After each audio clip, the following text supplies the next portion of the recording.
Bapak Ibu, saya hanya menggantikan Ustadz Hasbullah ya, karena beliau dijadwalkan tak datang. Saya ini pengganti. Kata pepatah, tak ada rotan akar pun jadi. Assalamualaikum warahmatullahi wabarakatuh. Innal hamdalillah wassalatu wassalamu ala Rasulillah wa ala alihi wa sahbihi wa mawalah. Allahumma salli ala Sayyidina Muhammad wa ala ali Sayyidina Muhammad. Qala ta'ala fi kitabihil karim. A'udzu billahi minasyaitonir rajim. Bismillahirrahmanirrahim. Wa idza sa'alaka 'ibadi 'anni fa inni qarib ujibu da'watad da'i idza da'an. Shadaqallahul azim. Bapak Ibu hadirin jamaah Masjid Paripurna yang Allah muliakan, kita bersyukur pada Allah Subhanahu wa taala. Pada hari ini kita diberikan nikmat sehat dan waktu sempat dapat hadir di masjid ini dalam rangka untuk melaksanakan sholat zuhur dan sekaligus kita mendengarkan kultum. Mudah-mudahan ilmu yang sedikit nanti kami berikan ini dapat kita amalkan dalam kehidupan kita sehari-hari. Kemudian berselawat kita kepada Rasulullah. Allahumma salli ala Sayyidina Muhammad wa ala ali Sayyidina Muhammad. Assalamualaikum ya Rasulullah. Assalamualaikum ya Habibullah. Assalamualaikum ayuhan Nabi wa rahmatullahi wabarakatuh. Pertama saya sampaikan informasi tentang kegiatan Isra dan Mi'raj dan sekaligus nanti kita rangkai dengan menyambut bulan suci Ramadan. Insyaallah akan kita laksanakan pada hari Ahad tanggal 1 Februari 2026, Minggu malam Senin, yang nanti sengaja kita undang Ustadz dari Sumatera Barat, Ustadz Ristiwardi ya, Datuk Betungke Omeh apa nah? Nanti di YouTube itu lagi viral ya. Ustadz ini sudah kita booking 2 bulan lalu, karena Ustadz ini jadwalnya bukan saja di Indonesia, sampai ke Australia dan Jepang.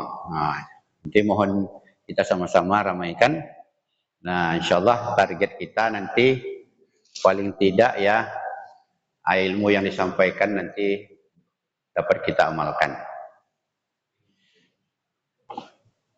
Kemudian yang ingin kami sampaikan pada saat ini, kita sekarang ini berada di bulan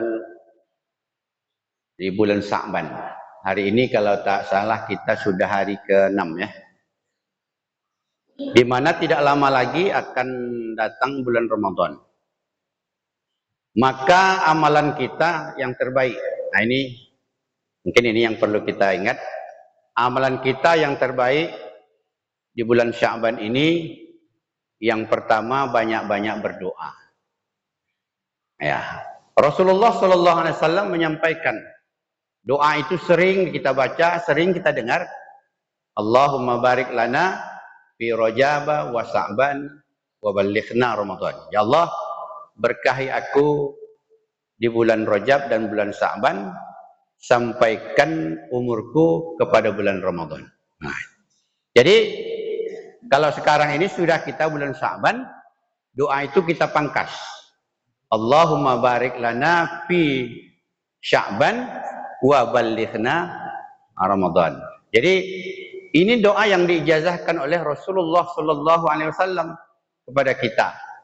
Kenapa? Kita tahu adalah ya kita di bulan Ramadan itu bulan yang sangat mulia, bulan yang sangat suci, maka semua orang merindukan bisa beramal pada bulan Ramadan. Jadi bapak-bapak dan ibu-ibu, maka kita banyakkan berdoa. Banyak berdoa, salah satu doa yang kita sampaikan adalah Allahumma barik lana fi Rajaba wa ballighna Ramadan. Bisa ya Bapak ya? Itu kan udah sering ya. Karena masalah umur ini kita tak tahu. Bisa saja nanti pulang dari masjid ini Allah panggil inna lillahi wa inna ilaihi raji'un. Maka dari itu kita banyak berdoa. Karena kita sudah ditakdirkan Allah umur kita ini itu sebelum kita dilahirkan. Sebelum kita dilahirkan. Karena di dalam Al-Quran begitu kita 120 hari dalam kandungan ibu, pada saat itu kita berdialog dengan Allah. Di dalam Al-Quran dijelaskan, alastu bi rabbikum, kamu sudah kenal dengan aku, kata Allah. Pada saat itu kita jawab, qalu bala syahidna, saya beriman kepadamu. Pada saat itu ditakdirkan. Apa yang ditakdirkan? Ditakdirkan umur kita berapa, ditakdirkan rezeki kita berapa, kemudian ditakdirkan kapan kita meninggal, ditakdirkan di mana kita meninggal. Dan ini dinamakan program. Dinamakan program. Kalau program itu kan bisa berubah. Nah, itu. Apa yang bisa merubah program, apa yang bisa merubah takdir? Yang bisa merubah program atau takdir itu dalam hadis disampaikan, takdir kamu itu bisa berubah dengan dua hal. Yang pertama dengan doa, yang kedua dengan bersedekah. Nah, jadi inilah kenapa orang selalu menitipkan umpamanya doanya, doakan saya Pak Ustadz, doakan saya Bapak, doakan itu sebenarnya. Yang kedua orang bersedekah. Ya, bersedekah dia di situ dititipkannya doanya. Doakan sepulan anak saya supaya ini, doakan sepulan anak saya supaya ini, doakan anak saya supaya ini. Ini adalah memang merubah takdir. Merubah takdir. Maka dari itu banyak-banyak kita berdoa kepada Allah Subhanahu wa taala, terutama pada bulan Sya'ban ini, Allahumma barik lana fi Sya'ban wa ballighna Ramadan. Karena berkah arti di situ adalah al-ziyadah. Berkah itu adalah bertambah. Bertambah kebaikan, bertambah umur kita, bertambah sehat, bertambah rezeki kita, semuanya bertambah kebaikan-kebaikan. Itulah maka kita selalu berdoa kepada Allah Subhanahu wa taala. Kemudian amal yang terbaik juga di bulan Sya'ban ini adalah kita banyak-banyak beristighfar. Minta ampun kepada Allah Subhanahu wa taala. Kenapa kita banyak beristighfar minta ampun? Karena kita akan memasuki bulan Ramadan. Bulan Ramadan itu adalah bulan yang suci. Kemudian bulan Ramadan itu baru kita dapatkan rahmat Ramadan itu apabila kita suci. Maka apabila suci berjumpa dengan yang suci, maka disitulah ghufira lahu ma taqaddama min dzambih. Allah ampunkan dosa kita. Karena maka dari itu kita ini kan banyak dosa. Banyak dosa kita, maka dari itu banyaklah kita minta ampun kepada Allah, banyak kita beristighfar kepada Allah Subhanahu wa taala. Kenapa demikian? Istighfar itu adalah salah satu membersihkan hati kita. Membersihkan hati kita dari perbuatan salah dan dosa. Di mana kita ini salah kita banyak. Maka dari itu hati kita ini kotor. Satu kesalahan, satu titik hitam. Dua kesalahan, dua titik hitam. Tiga kesalahan, tiga titik hitam. Dan begitulah kesalahan-kesalahan yang kita lakukan. Akhirnya hati kita itu hitam. Inilah fi qulubihim maradum fazadahumullahu marada. Nah, hati mereka itu tertutup rapat. Nah, itu akhirnya hati mereka itu menjadi sakit. Maka dari itu salah satu istighfar itu akan bersih hati kita. Jadi Bapak Ibu yang Allah muliakan, haruskah kita berdosa baru istighfar? Tidak. Rasulullah yang maksum tidak dosa, tidak ada dosanya. Rasulullah tidak ada dosanya. Masih Rasulullah itu setiap harinya tak kurang dari 100 kali beristighfar kepada Allah Subhanahu wa taala. Istighfarnya Ustaz bagaimana? Istighfarnya kita yang pendek ada, yang sedang ada, yang panjang juga ada. Yang pendek bagaimana istighfarnya? Astaghfirullah. Astaghfirullah. Nah, jadi yang panjang, yang sedang bagaimana? Astaghfirullahaladzim allazi la ilaha illa huwal hayyul qayyum wa atubu ilaih. Istighfar. Kemudian ada yang panjang, ada Sayyidul Istighfar namanya.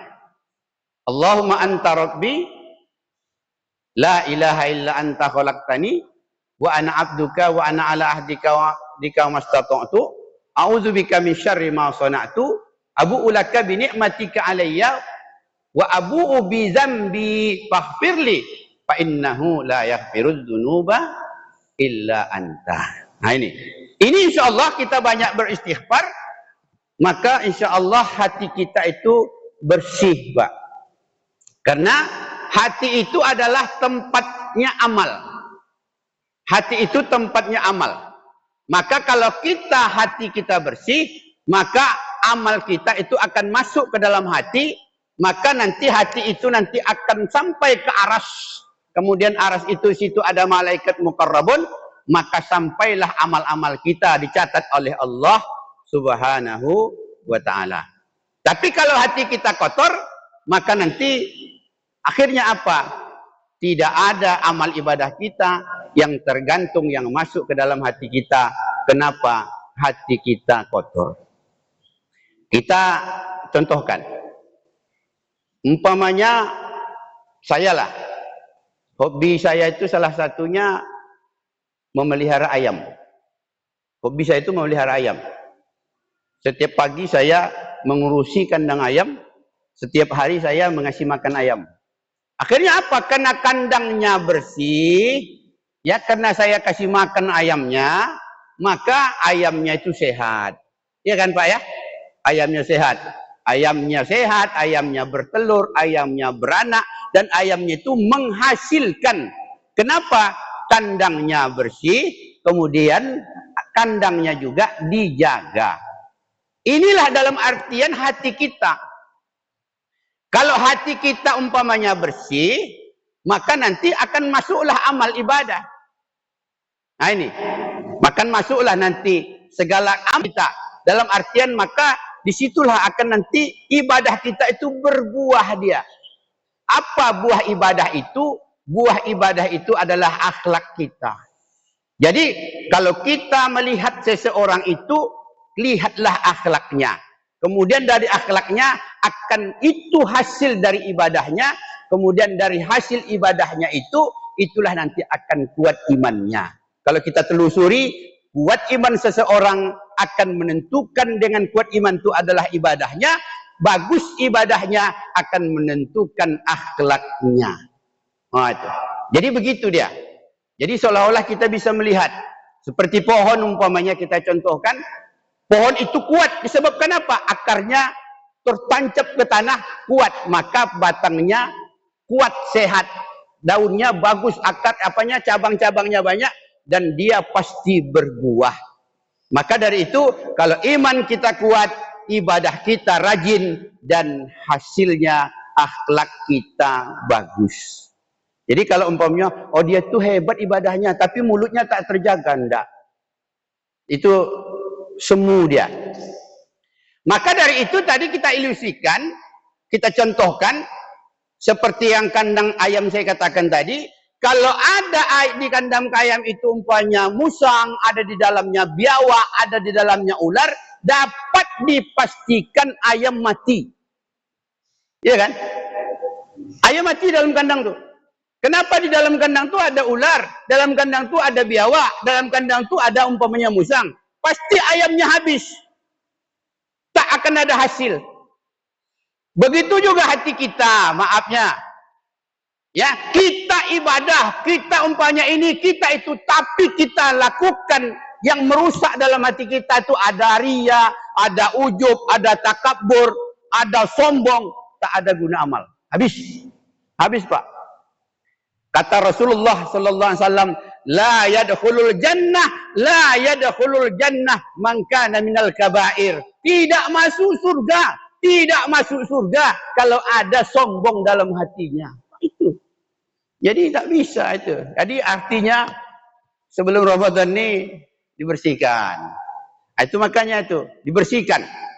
Itulah kita banyak-banyak beristighfar kepada Allah Subhanahu wa taala. Seumpama tadi kita contohkan astaghfirullahaladzim atau astaghfirullahaladzim allazi la ilaha illa huwal hayyul qayyum wa atubu ilaih, atau yang panjang Sayyidul Istighfar namanya Allahumma anta rabbi la ilaha illa anta khalaqtani wa ana abduka wa ana ala ahdika wa'dika mastata'tu a'udzubika min syarri ma sana'tu abu'u laka bi ni'matika alayya wa abu'u bi dzanbi faghfirli fa innahu la yaghfiruz dzunuba illa anta. Terakhir, amalan yang kita lakukan di bulan Ramadan, di bulan ini, bulan Sya'ban ini, kalau ada utang dengan manusia, bayar utang itu, atau kalau ada utang kita dengan Allah, bayar utang kita dengan Allah.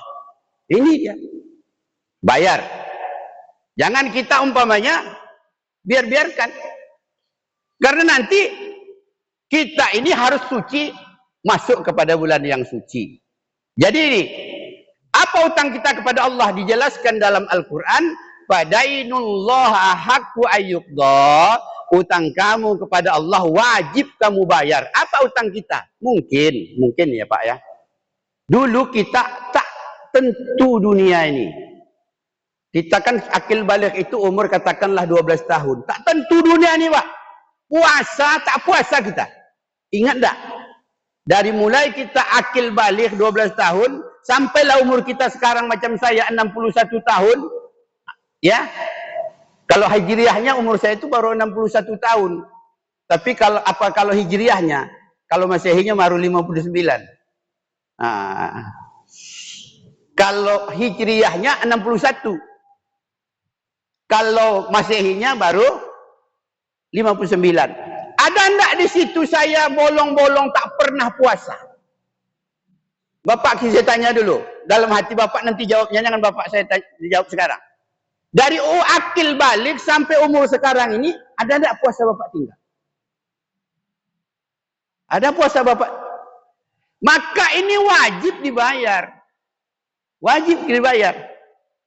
Dalam Al-Quran, "Faman kana minkum maridhan aw ala safarin fa iddatun min ayyamin ukhar." Kalau kamu tidak berpuasa, meninggalkan puasa, atau kamu dalam keadaan musafir, atau kamu dalam keadaan sakit, atau kamu dalam keadaan uzur, maka wajib kamu mengganti pada bulan-bulan yang lain di lain bulan Ramadan. Ingatlah, ya Allah. Ingat Pak, dari 12 tahun kita sampai umur sekarang. Nah, kita gantilah puasa kita. Nah, ini yang terperlu. Nah, ini yang sangat perlu. Jadi Bapak Ibu yang Allah muliakan, semoga nanti masuk bulan Ramadan itu memang diinginkan, ya. Iza kana yadkhuluna ila Ramadan, apabila nanti masuk kita bulan Ramadan, ghufirahu ma taqaddama min dzanbi, maka Allah ampunkan segala dosa dan kesalahan kita. Bapak Ibu, ini saja yang dapat saya sampaikan. Mohon maaf jika terdapat kekurangan dan kesalahan, karena saya hanya menggantikan hello saja. Mudah-mudahan ada kesalahan saya, mohon dimaafkan, dan ada kebaikan ini adalah kebaikan dari kita semua. Saya akhiri, assalamualaikum warahmatullahi wabarakatuh.